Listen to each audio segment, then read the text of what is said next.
Zorgen moet je doen, niet maken. Zorg is persoonlijk. Onze jongste patiënten krijgen daarom bij de huisartsenspoedpost ook een persoonlijke behandeling.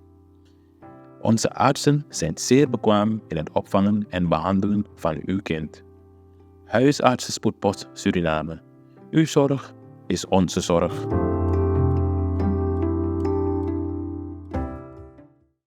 Goeiedag kijkers en luisteraars van Cultuur TV.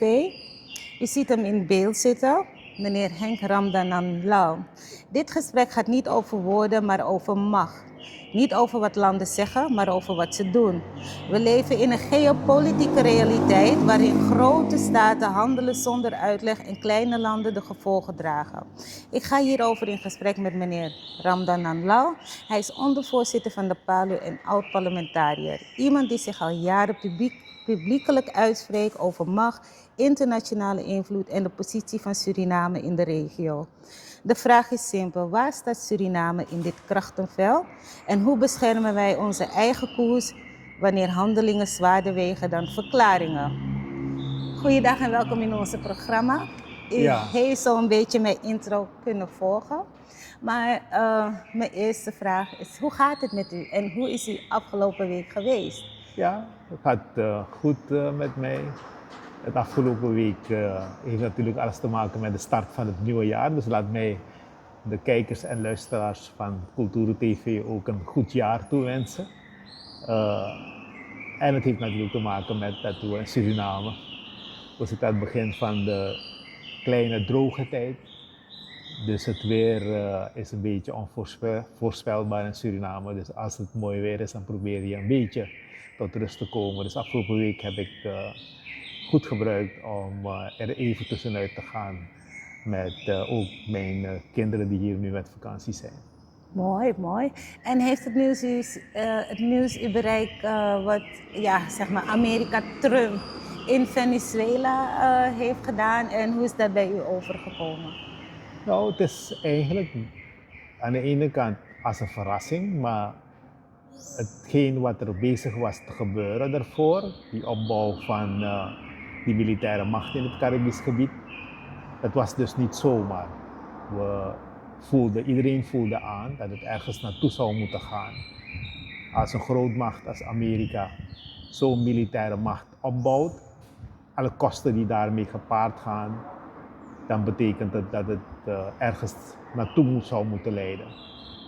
En de ontvoering van Maduro en zijn vrouw, president Maduro en zijn vrouw, dat was dan uiteindelijk hetgeen wat men beoogde. Maar voor ons was het eigenlijk niet vreemd, omdat we moeten vooral deze actie niet geïsoleerd bekijken van wat er dus op dit moment in de wereld gaande is. Welke president dan ook daar zou zitten in Amerika, zo'n actie zou uiteindelijk, een soortgelijke actie dan, zou zeker uitgevoerd worden. Welke president dan ook daar zou zitten. En waarom ik dit zeg, is om de volgende reden. Als we kijken vooral naar de positie die Amerika in de wereldeconomie inneemt, dan is het een heel, wat we noemen, dominante. Ja toch? Alle handel, olie, alle commodities zoals we dat noemen, of het nou handel is in sinaasappel of suiker of whatever, dat vindt plaats internationaal in de munteenheid van de Amerikaanse dollar. Ja toch? Dus de waarde van die Amerikaanse dollar is niet afhankelijk alleen van de productie en de economische activiteiten in de Verenigde Staten. Zoals de waarde van de Surinaamse dollar afhankelijk is van de productie en de economische activiteiten in Suriname. Je begrijpt dus dat die waarde van die Amerikaanse dollar, die is ook afhankelijk van die wereldhandel. Ja, onze olie in Suriname wordt ook in dollars verkocht. Onze exporten worden ook in dollars verkocht. Misschien een klein deel in euro's, maar een groot deel in dollars. En dat bepaalt dus die waarde van die Amerikaanse dollar. Dat bepaalt dan ook de positie die Amerika als grootmacht inneemt in die wereld. Op die manier kan dus Amerika de geldpres blijven draaien, hun gelddrukkerijen die blijven draaien. Dan praat je over enorme bedragen elke dag die gedrukt worden. En de waarde van die dollar blijft hetzelfde, more or less, ja toch? Terwijl in Suriname, als we hetzelfde zouden doen, dan zou de waarde van die SRD de waarde van de SRD direct afnemen, zoals we dat ook hebben gezien in de afgelopen periode. Ja, toch? Op het moment dat de Surinaamse regering, zoals we dat noemen, monetair financiert, meer SRD's in die samenleving pompt, dan zie je die waarde van die SRD direct afnemen. In Amerika gebeurt dat niet, ondanks dat ze triljoenen US-dollars elke dag in die economie pompen. En dat komt dus doordat de wereldhandel voor 90%, althans kort hier voorheen, plaatsvond in Amerikaanse dollars. En daarmee kon ook Amerika al die 400-500 in de wereld, de legerbasis en een grote oorlogsschepen en een grote militaire macht financieren. Maar wat er is gebeurd in de laatste paar jaar is dus dat bepaalde landen zich gebundeld hebben in wat we noemen BRICS-landen. BRICS is de afkorting voor Brazilië, de B van Brazilië, de L van Rusland, de I van India, de C van China en de S van Zuid-Afrika. Grote landen die ook gegroeid zijn, maar die vinden dus dat Amerika zijn tij en ontij onder druk zet. Met al dan niet chantage daarachter. En deze landen hebben zich gegroepeerd, verenigd in BRICS en vinden dus dat dat moet veranderen. En ze hebben onderling met elkaar al afgesproken, als je iets bij mij koopt, koop je in mijn munteenheid en als ik iets bij jou koop, koop ik in jouw munteenheid. Ze stappen af van die Amerikaanse dollar. Dat betekent dus dat de waarde van die Amerikaanse dollar steeds minder ook wordt bepaald door die wereldhandel. En inmiddels hebben tientallen landen zich aangemeld bij de BRICS, omdat ze zien de voordelen daarvan.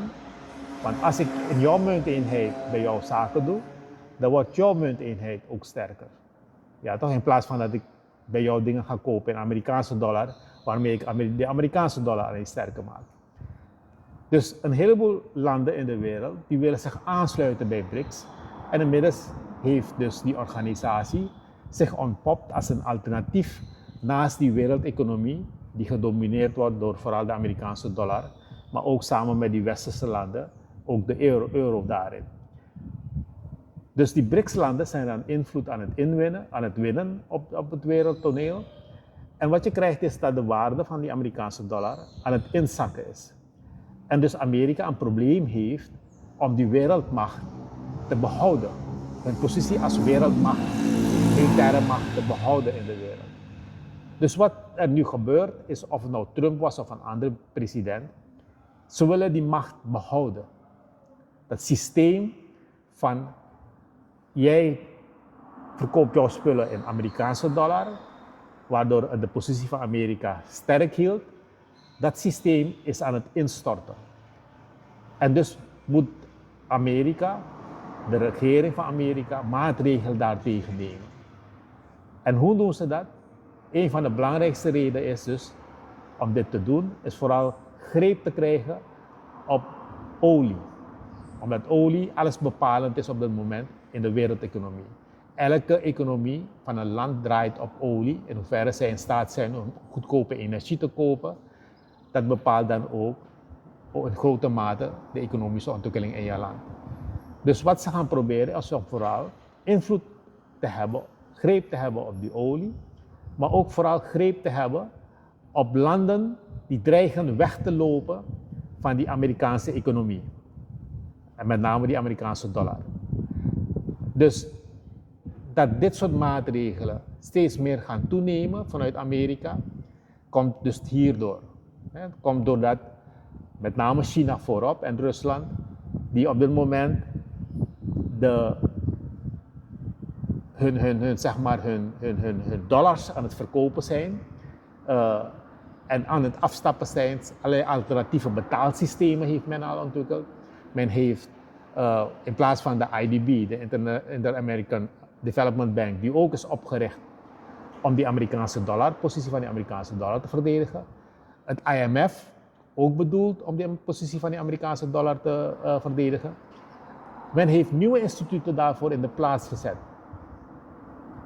En Amerika begrijpt dat ze een strijd aan het voeren zijn die ze op dit moment aan het verliezen zijn.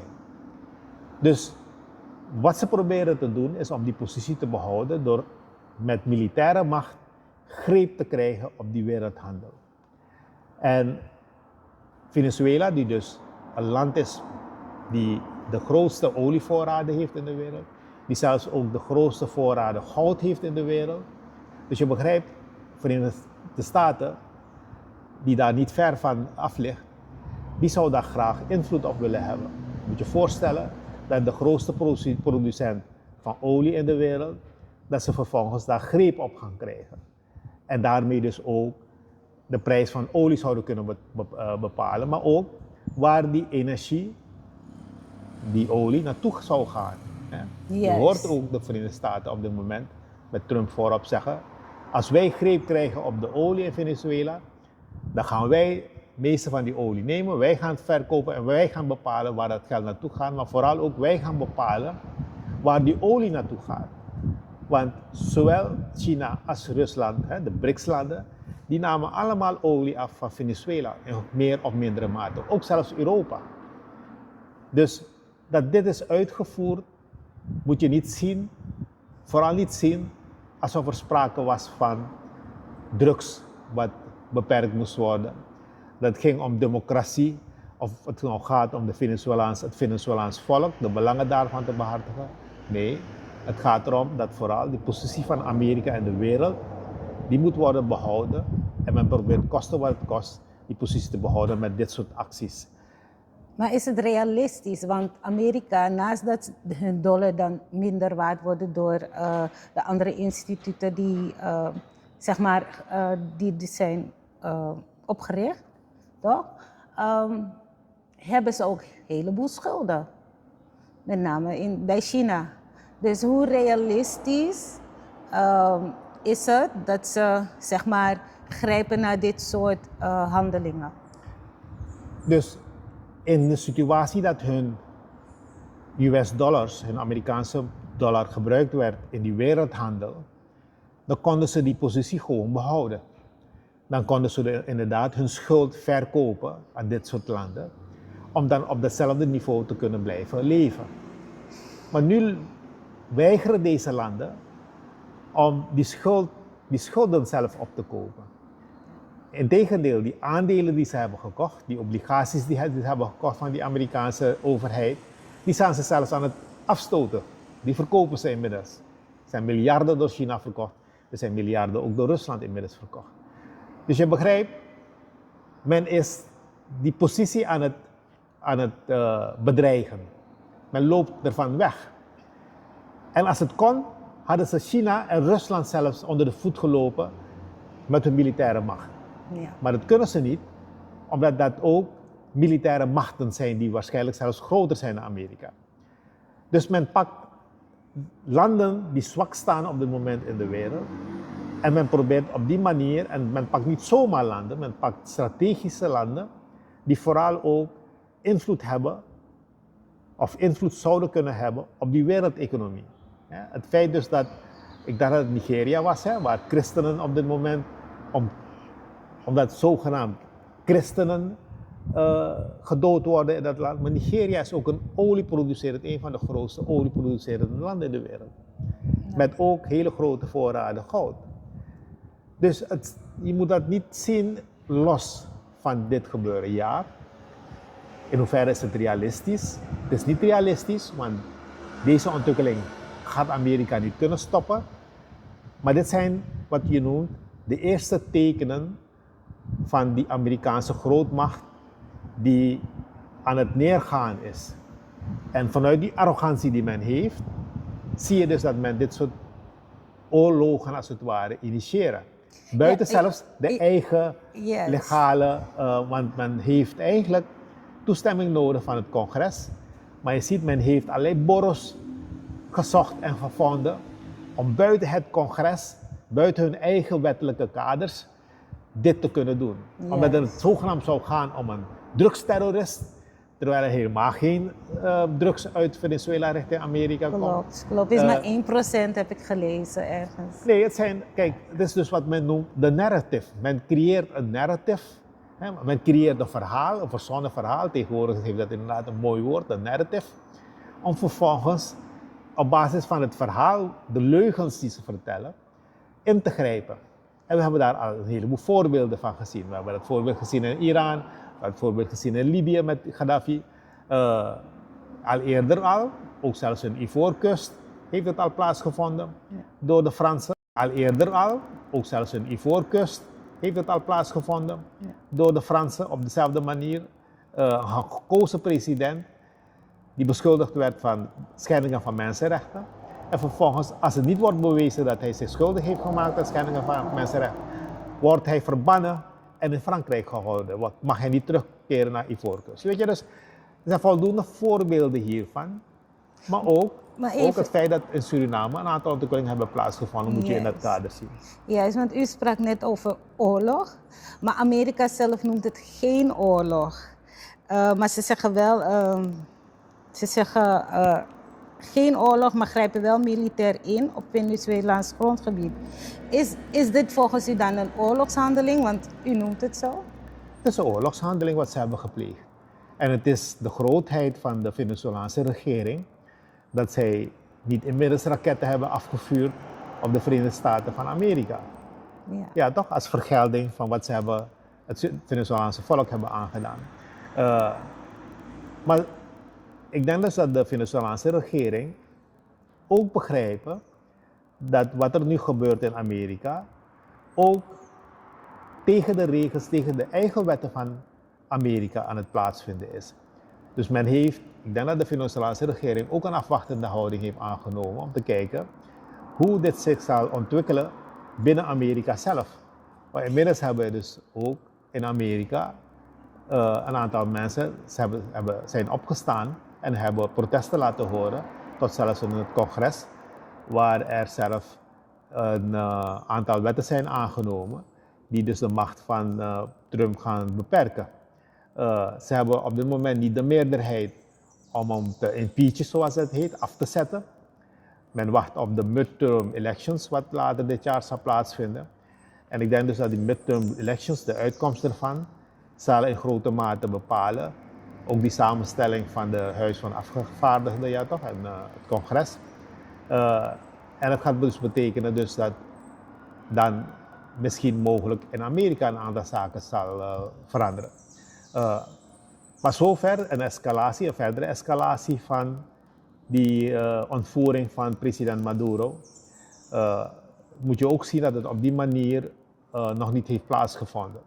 Maar het kan heel snel inderdaad zeg maar wijzigen, omdat wat dus vanuit Amerika op dit moment wordt gedaan, indirect ook bedoeld is om die macht van die BRICS-landen terug te dringen. En dat betekent dus dat vroeg of laat de BRICS-landen rechtstreeks zullen staan tegenover de Verenigde Staten van Amerika. Omdat het vooral die BRICS-landen zijn die dus die macht aan het afbreken zijn. Yes. Dus dit is eigenlijk wat je zou kunnen noemen een voorspel van die grote strijd die uiteindelijk gaat losbarsten. Tenzij natuurlijk in de Verenigde Staten het inzicht doorbreekt dat ze een verloren strijd aan het voeren zijn. Ja, maar dat gaat niet gebeuren, denk ik. Dat ze dat zo'n inzicht krijgen van, we hebben verloren, laten we het zo laten. Dus het betekent dat je als land, als klein land, Suriname, dat je erop moet voorbereiden. En wat we zien in Suriname is helaas, moet ik zeggen, is dat we ons te weinig op voorbereiden. We zien allerlei mooie woorden geuit worden door president Simons. We hebben ons geschaard achter het standpunt van CARICOM, wat op zich inderdaad goed is. Maar we hebben nog meer opties toch om ons voor te bereiden op wat gaat komen. Tenzij president Simons een ander inzicht heeft. Maar wat voor soort opties? Het gaat erom dat je moet begrijpen dat kennelijk die rol van die Amerikaanse dollar in de wereld steeds verder zal afnemen. Dat betekent dat je dus als land daar maatregelen op moet nemen.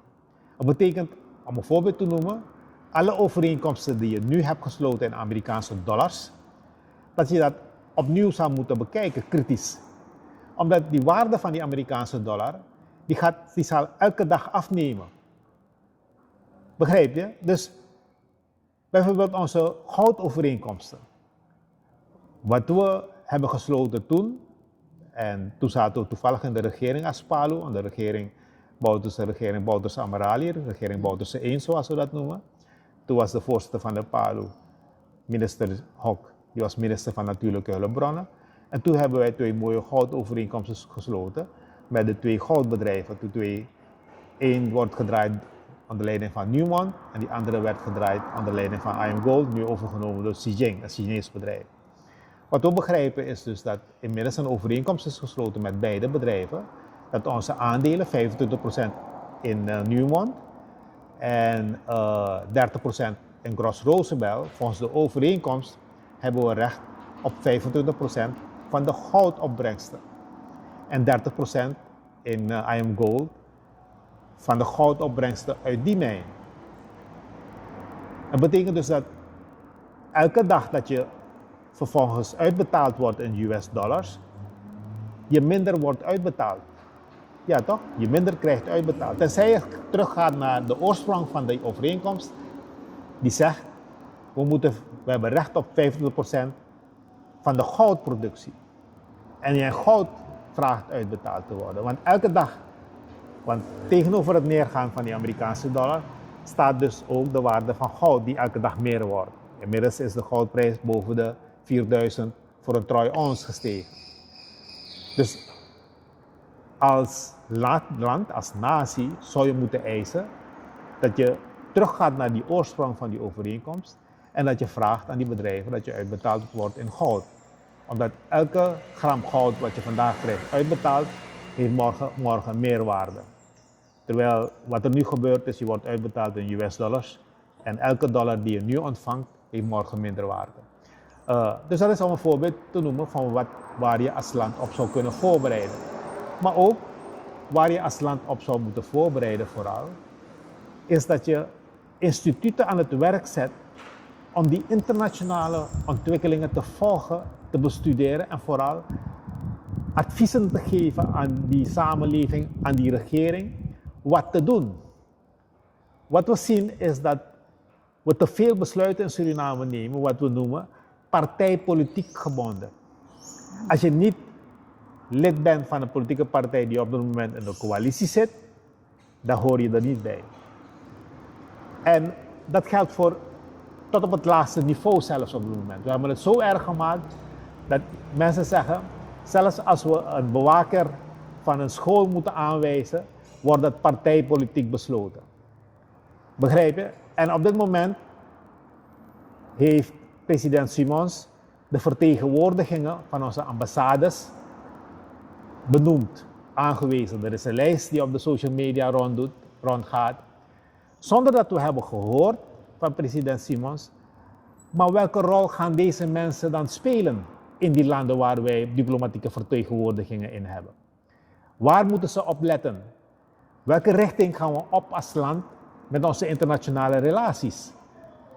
En als we dat te weinig hebben gehoord en we zien te veel partijpolitieke benoemingen die er plaatsvinden, op posities ook in die namen die langskomen waarvan we afvragen van, wat heeft deze persoon nou met de diplomatiek te maken of met internationale relaties?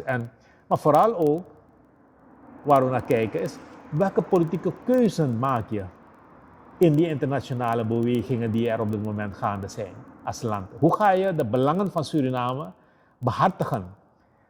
En daarvoor moet je dus wel weten, op de eerste plaats, wat wil je met het land doen? En daar zien we te weinig plannen op dit moment voor op tafel.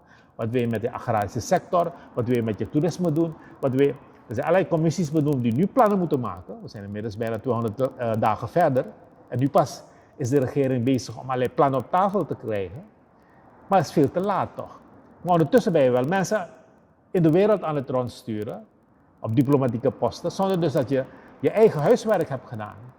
Zonder dat je weet wat je met het land moet doen, zonder dat je weet wat je doet, wat voor positie je inneemt in die internationale ontwikkelingen die nu momenteel plaatsvinden. En het is jammer dus dat alles dan ook partijpolitiek vooral benoemd wordt. Want dan heb je de leiding van een ambassade gewijzigd in een land. Maar ambassadevertegenwoordiging is niet alleen maar de leiding van de ambassade, toch? Alle ambassades die je hier in Suriname ziet, zeker van die grootmachten als China, Amerika, neem zelfs ook Nederland. Ik durf te wedden dat zij een netwerk van informanten hebben die hun dagelijks op de hoogte houdt van wat er in Suriname plaatsvindt. Ik vraag me af of de ambassades die we hebben in bepaalde landen, of we die netwerken wel hebben. Omdat als het gaat om partijpolitieke benoemingen, dan begrijp je dus dat het slechts gaat om partijpolitieke belangen die behartigd moeten worden. Waar staat de belangen van het volk voorop in dit soort benoemingen? En dat is de reden waarom we zeggen, als we zo doorgaan, we hebben dus weliswaar een andere coalitie, maar het zijn dezelfde partijpolitieke benoemingen die voorrang genieten. Diezelfde manier van werken van allerlei werkgroepen die nu weer in het leven worden genoemd. De vorige regering sprak over commissies. Ik geloof dat Bouterse sprak over taskforce. En deze regering praat over commissies die benoemd worden met partijpolitieke benoemingen die daarin plaatsvinden. We zien niet die nationale benadering, we zien niet die nationale mobilisatie van deskundigheid die aan het werk worden gezet om vooral zaken te bestuderen, lange termijn plannen neer te zetten. Waarbij we dus als samenleving eens worden waar we naartoe gaan met dit land. We hebben nu partijpolitieke benoemingen gehad, mensen die benoemd worden, ambassadeur in Guyana, omdat iemand geaccommodeerd moet worden. Allerlei namen die we erop zien, waarvan we weten dat ze worden geaccommodeerd. We hebben allerlei verhalen gehoord van mensen die president Simons onder druk hebben gezet, omdat ze kosten wat het kost minister wilden worden in hun eigen partij. Maar uiteindelijk zien we dat gevolgen hebben voor dat volk toch. Uiteindelijk zien we dus dat het beleid van die gezondheidszorg niet op gang komt. We zien dat het beleid van het onderwijs niet op gang komt. Het buitenlands beleid is zoek. Men gaat naar New York en men komt terug met 20 miljoen voor milieu, tussen aanhalingstekens. En dan als je goed kijkt naar die overeenkomst, is het bedoeld om ons CSNR, dat gebied wat we als een natuurreservaat hebben bedoeld, 20 miljoen, om dat gebied verder uit te breiden. Terwijl we met dat groot gebied, bijna een derde van Suriname, we onvoldoende genereren. Want een heleboel mensen hadden gedacht, we zouden betaald worden omdat we een groot gebied van Suriname, een groot deel van ons bos aan het beschermen zijn. Dus de wereld zou dan klaarstaan om met miljarden in te komen. Dat is allemaal weggebleven. En dan zien we dus dat diezelfde organisaties waarvan we dachten dat ze met miljarden zouden inkomen, 20 miljoen geven aan die regering. En deze regering is blij. Ja toch? We hebben 20 miljoen gekregen en allerlei individuen die kennelijk daar brood in zien en die kennelijk geaccommodeerd zullen worden door de 20 miljoen en die zijn er blij om. Maar uiteindelijk is de boodschap, de wereld is niet bereid om te betalen voor dat bos wat je laat staan, omdat het zogenaamde longen zou zijn van de wereld. Ik haal dit als voorbeeld aan om aan te geven, wat is het belang van Suriname in die internationale ontwikkelingen waar wij deel van zijn als klein land? En hoe gaan we vooral onze belangen daarin beschermen? We zien te weinig dat de regering daar het hoofd over buigt.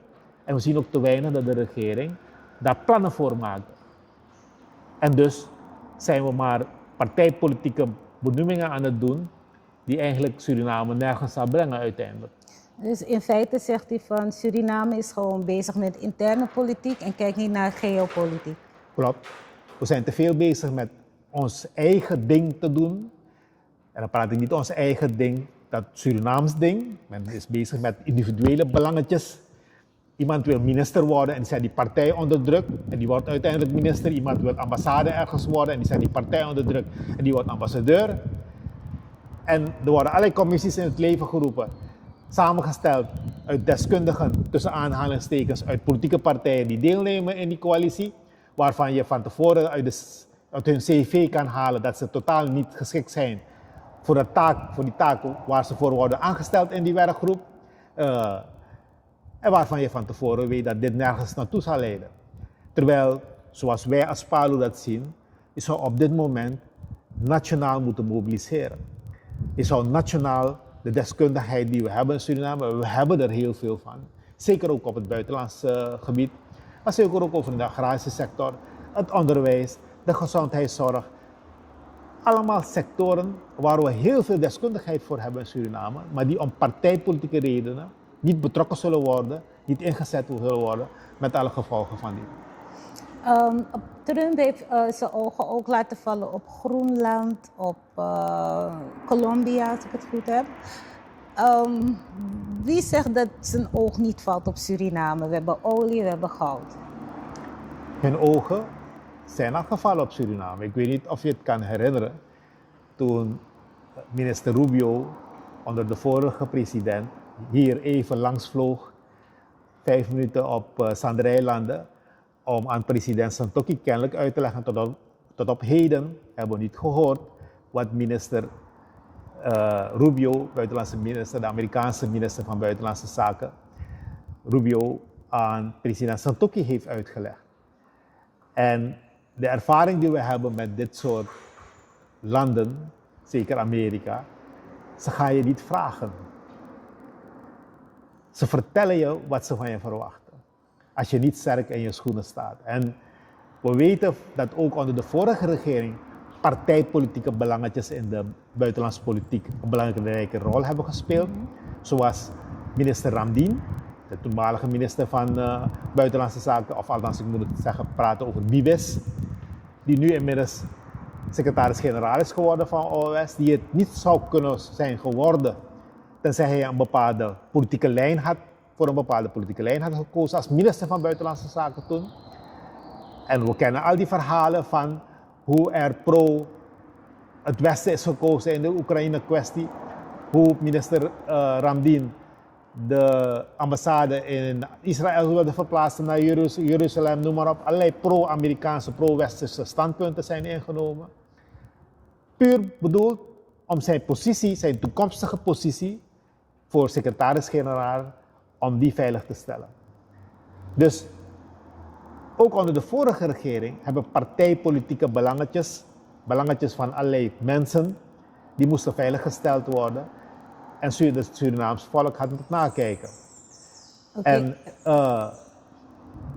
wat we daaruit kunnen opmaken, dat minister Rubio hier is geland, 5 minuten, dan moeten we daaruit concluderen dat ze daadwerkelijk, dat ze al inmiddels bezig zijn met Suriname. En kennelijk ervan verzekerd zijn dat Suriname niet zal afwijken om hun belangen te blijven behartigen. En dan zouden ze hier nog harder maatregelen hebben genomen. En kijk, wij als PALU zeggen, zelfs in hetgeen wat er nu aan het gebeuren is in de wereld, heb je als klein land speelruimte en je moet daar gebruik van maken. Maar je moet beslist niet achter ze aanlopen. En wat we zien gebeuren op dit moment, is we zijn te veel bezig met allerlei partijpolitieke belangetjes, maar als gevolg dat het erop lijkt dat we, als Amerika een beetje van die olie wil hebben, dan mogen ze het hebben. Als het Westen dat wil hebben, mogen ze komen, zolang we maar een kruimeltje pakken. Terwijl het continu erom gaat, dat kruimeltje moet zo groot mogelijk zijn voor Suriname om dat te behouden. En je moet te alle tijden bereid zijn om te onderhandelen daarvoor. En we moeten dus de les goed leren uit wat ook nu zich voltrekt in Venezuela. En wat je ziet wat de Venezolaanse regering doet. Om vooral ervoor te zorgen dat het Venezolaanse volk massaal achter ze gaat staan. Dat is wat er nu gebeurt. En de Surinaamse regering zou eigenlijk vanaf dag 1 ervoor gezorgd moeten hebben dat niet alleen partijpolitieke loyalisten betrokken raakt bij het beleid, het regeerbeleid, maar dat vooral die hele samenleving wordt betrokken bij wat er gebeurt in dit land. Maar vooral ook dat er beleidsmaatregelen worden genomen in het belang van het totaal volk. In plaats van dat we alleen bezig zijn om mensen te accommoderen. Inmiddels hebben we van de 10 districten, niet 10 districten, hebben we 21 districtscommissarissen. Waarvoor dat doen. Maar ondertussen zegt de president wel, we gaan decentraliseren. Is dat decentralisatie? we gaan profiteren van allerlei internationale ontwikkelingen op het gebied van klimaat. Maar we zien niet onvoldoende dat plan, hoe we dat gaan doen, onvoldoende op tafel komen. Ja. We zien wel allerlei mensen opspringen omdat we 20 miljoen als een bedankje hebben gekregen voor duizenden hectare die we als een reserve, natuurreservaat hebben beschermd. Zonder dat we ons afvragen van ja, maar is dit wel voldoende om die belangen van het volk te dienen? Terwijl we een groot deel ook van onze natuurlijke hulpbronnen daar inmiddels hebben, onder reservaat hebben ondergebracht, waar we niet aan mogen komen. Wat ik begrijp van mensen miljarden waard is. Maar ook ons gezondheidszorgplan. Ons zorgplan is niet op tafel. Ons landbouwplan is niet op tafel. Toerismeplan is niet op tafel. Hoe gaan we dat allemaal tot ontwikkeling brengen? En dan wat voor een nut heeft het dan om allerlei mensen te benoemen op ambassades, de wereld in te sturen? Wat gaan zij vragen aan die landen waar ze Suriname zullen vertegenwoordigen? Als we zelf niet weten wat we met dit land zullen doen, gaan ze vragen, allerlei gunsten vragen voor zichzelf of voor vrienden van hun in Suriname? Is dat de bedoeling? Begrijp u? Dus Ik begrijp het, we maar maken ons zorgen erom, omdat we te weinig zien dat deze regering begrijpt wat er gaande is in de wereld en wat ze daaruit moeten leren en wat dan het beleid in Suriname zou moeten zijn. En de grootste les die we leren uit Venezuela is dat het volk betrokken moet raken bij dat regeerbeleid. Het volk moet nationaal gemobiliseerd worden. Buiten alleen de achterban van de politieke partijen die nu alleen in de coalitie zitten. En we zien te weinig die bewegingen. Bijna in ieder geval na 6 maanden regeren zien we weinig van die bewegingen. We zien wel de mooie woorden, we horen de mooie woorden van president Simons, maar in de daden zien we weinig terug van die mooie woorden. oké. Maar is Suriname veilig? Suriname is nooit veilig geweest, toch? Omdat deze ontwikkelingen in de wereld is niet gisteren gestart met de ontvoering van Maduro en zijn vrouw, president Maduro en zijn vrouw.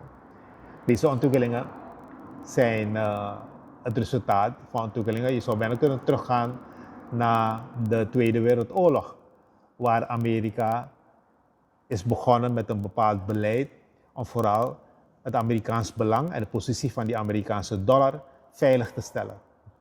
En zeker met de oprichting van het IMF. Dus vanaf toen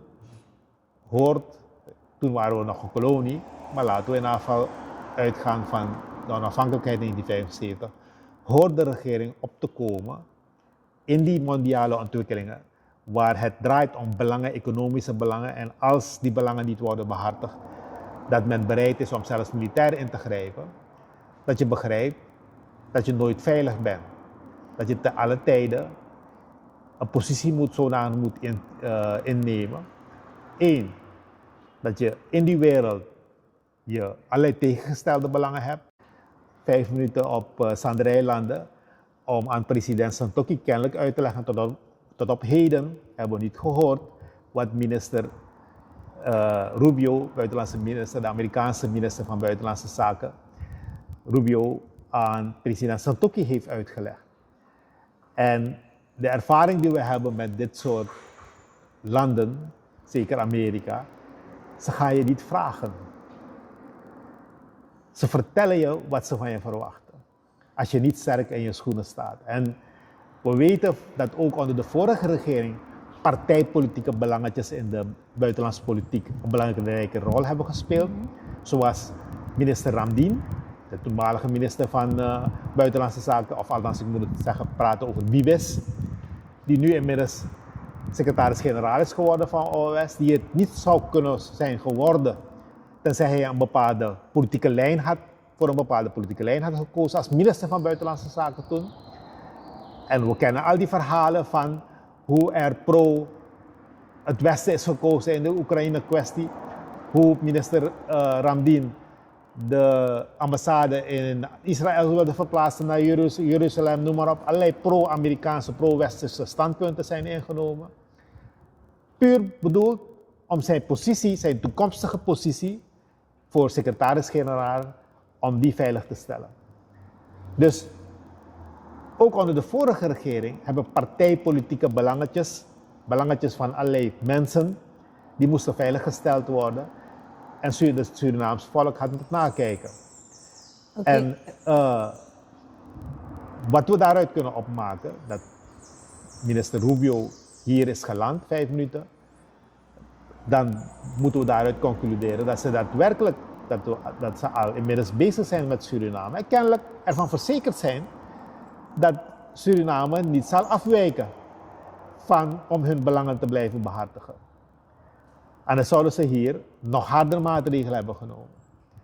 En kijk, wij als PALU zeggen, zelfs in hetgeen wat er nu aan het gebeuren is in de wereld, heb je als klein land speelruimte en moest daar gebruik van maken. Maar je moet beslist niet achter ze aanlopen. En wat we zien gebeuren op dit moment, is we zijn te veel bezig met allerlei partijpolitieke belangetjes, maar als gevolg dat het erop lijkt dat we, als Amerika een beetje van die olie wil hebben, dan mogen ze het hebben. Als het Westen dat wil hebben, mogen ze komen. Zolang we maar een kruimeltje pakken. Terwijl het continu erom gaat, dat kruimeltje moet zo groot mogelijk zijn voor Suriname om dat te behouden. En je moet te alle tijden bereid zijn om te onderhandelen daarvoor. En we moeten dus de les goed leren uit wat ook nu zich voltrekt in Venezuela. En wat je ziet wat de Venezolaanse regering doet, om vooral ervoor te zorgen dat het Venezolaanse volk massaal achter ze gaat staan. Dat is wat er nu gebeurt. En de Surinaamse regering zou eigenlijk vanaf dag 1 ervoor gezorgd moeten hebben dat niet alleen partijpolitieke loyalisten betrokken raakt bij het beleid, het regeerbeleid, maar dat vooral die hele samenleving wordt betrokken bij wat er gebeurt in dit land. Maar vooral ook dat er beleidsmaatregelen worden genomen in het belang van het totaal volk. In plaats van dat we alleen bezig zijn om mensen te accommoderen. Inmiddels hebben we van de 10 districten, niet 10 districten, hebben we 21 districtscommissarissen. Waarvoor dat doen. Maar ondertussen zegt de president wel, we gaan decentraliseren. Is dat decentralisatie? We gaan profiteren van allerlei internationale ontwikkelingen op het gebied van klimaat. Maar we zien niet onvoldoende dat plan, hoe we dat gaan doen, onvoldoende op tafel komen. Ja. We zien wel allerlei mensen opspringen omdat we 20 miljoen als een bedankje hebben gekregen voor duizenden hectare die we als een reserve natuurreservaat hebben beschermd. Zonder dat we ons afvragen van ja, maar is dit wel voldoende om die belangen van het volk te dienen? Terwijl we een groot deel ook van onze natuurlijke hulpbronnen daar inmiddels onder reservaat hebben ondergebracht, waar we niet aan mogen komen. Wat ik begrijp van mensen miljarden waard is. Maar ook ons gezondheidszorgplan. Ons zorgplan is niet op tafel. Ons landbouwplan is niet op tafel. Toerismeplan is niet op tafel. Hoe gaan we dat allemaal tot ontwikkeling brengen?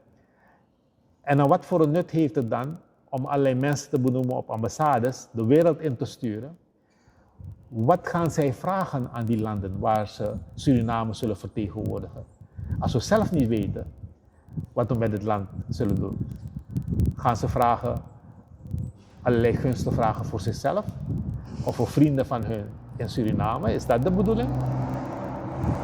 Begrijp u? Dus ik begrijp het, we maken ons zorgen erom, omdat we te weinig zien dat deze regering begrijpt wat er gaande is in de wereld en wat ze daaruit moeten leren en wat dan het beleid in Suriname zou moeten zijn.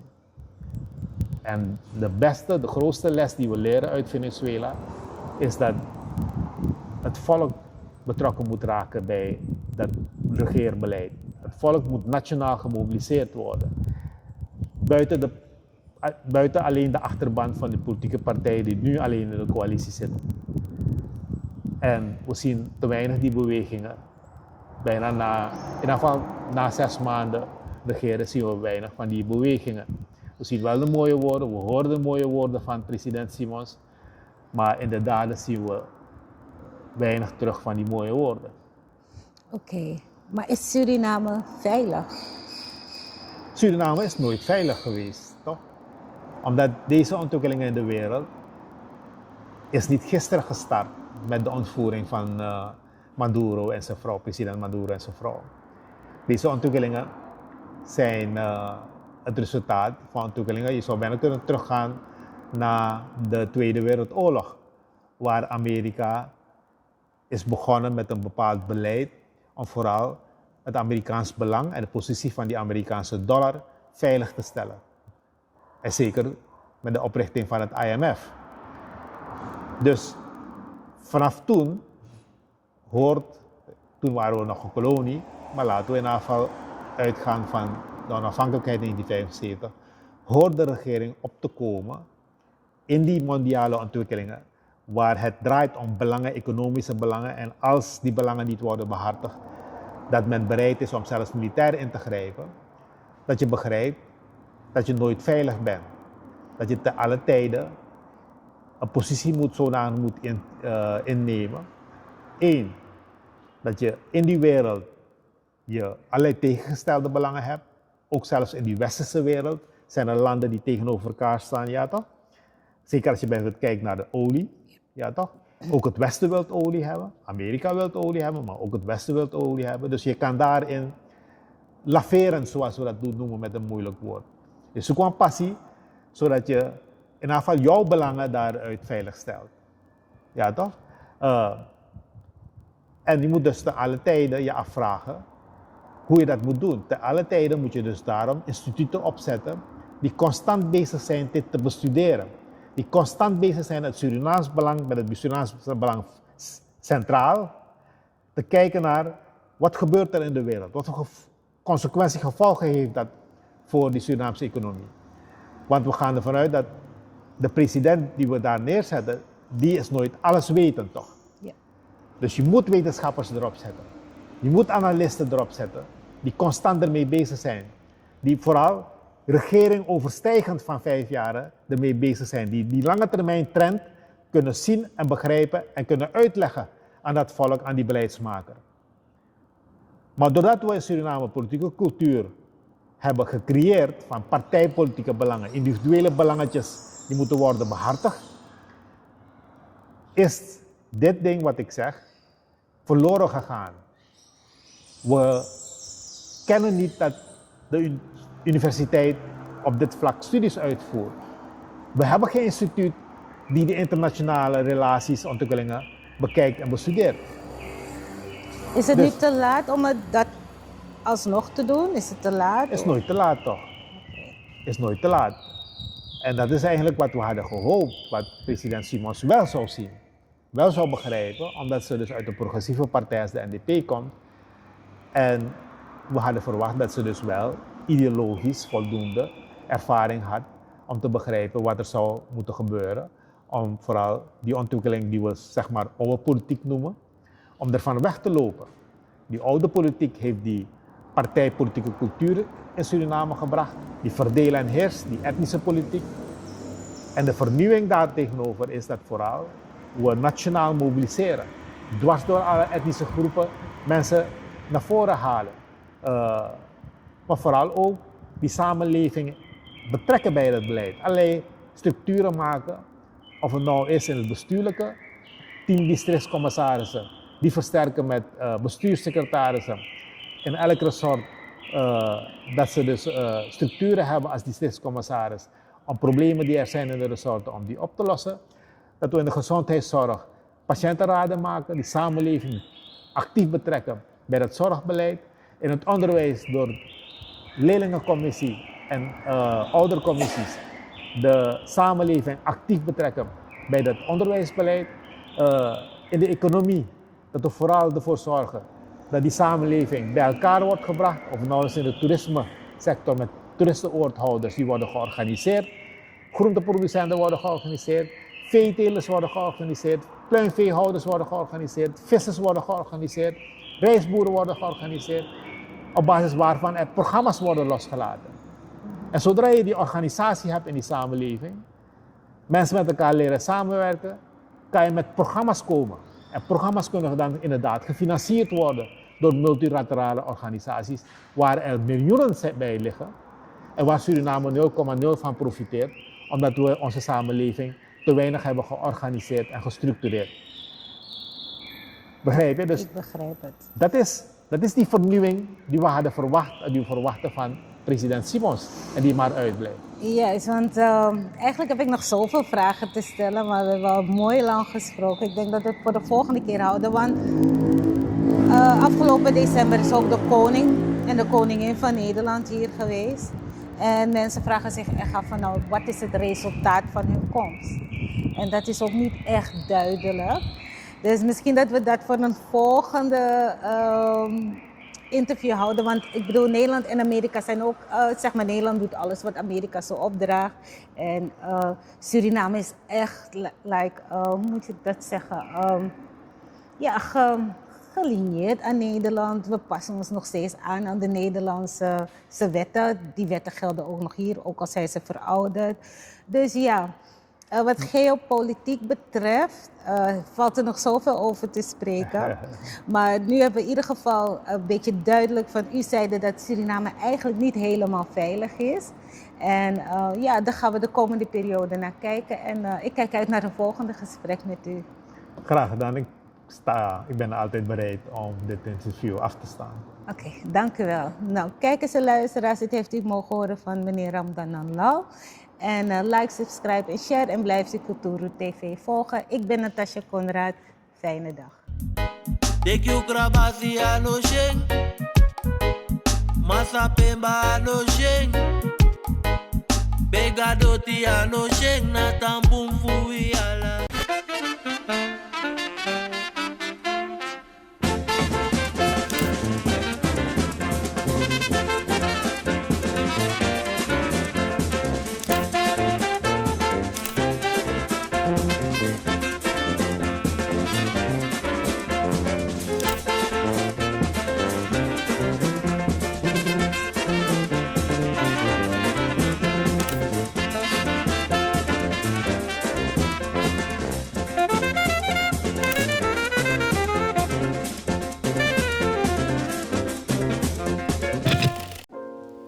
Zyla-Care is natuurlijke self-care, geïnspireerd op de rijke kruidenkennis uit onder andere Suriname. Voor vrouwen die willen herstellen, ontspannen en in balans komen in elke fase van het vrouw zijn. Of je nu net bent bevallen, je cyclus wilt ondersteunen of gewoon goed voor jezelf wilt zorgen. Zyla-Care is er voor jou. Onze pure kokosolie is perfect voor de tere babyhuid en de verzorging van moeders. Onze theesoorten en vaginale stoomkruiden brengen rust, reiniging en herstel. Gun het jezelf. Of geef het liefdevol cadeau aan iemand die het verdient. Zyla-Care. Pure aandacht met de kracht van de natuur. Bezoek onze website op www.zyla.care en volg ons op Instagram en Facebook.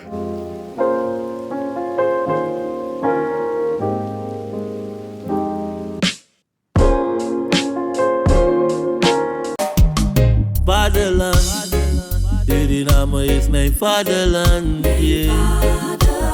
Vaderland, Suriname is mijn vaderland. Suriname is een heilig land, maar we doen wat we onheilig staan. www.kulturu.com for the generation.